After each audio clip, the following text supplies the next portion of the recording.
Hi అండి. ఈరోజైతే ఉల్లిపాయ సమోసా చేస్తున్నాను. దీనికోసం అయితే మైదా పిండిని బాగా మెత్తగా కలిపేసి పక్కన పెట్టేసుకోండి.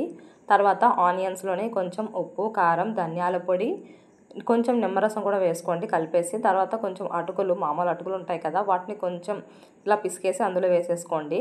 ఈలోపు పిండి నానిపోద్ది కదా! దాన్ని ముద్దలుగా చేసుకోండి. చేసుకున్న తర్వాత చపాతీలా పామేసి, అంటే ఫస్ట్ ఒక చపాతీల లేయర్‌లా పామేసి దాని మీద కొంచెం పిండి అది జల్లి మళ్ళీ ఇంకొక పిండి ముద్దను కూడా చపాతీలా పెట్టి పామండి. ఇక్కడ నేను చూపిస్తున్నాను. చెప్పేది అర్థం కాకపోతే చూసేయండి ఒకసారి.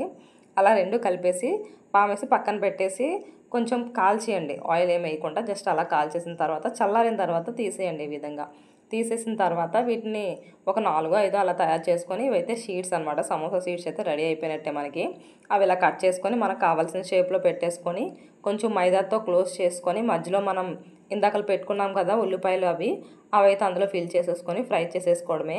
ఈ సమోసా చేసిన తర్వాత నాకు అనిపించింది మనం బయట కొనుక్కుంటేనే చాలా బెస్ట్ ఏమో. అంటే ఇది చాలా టైం ప్రాసెస్ అండి. నాకైతే ఇక్కడ దొరకలేదు అందుకే ట్రై చేశాను అంతే. బాయ్ అండి. మళ్ళీ కలుద్దాం.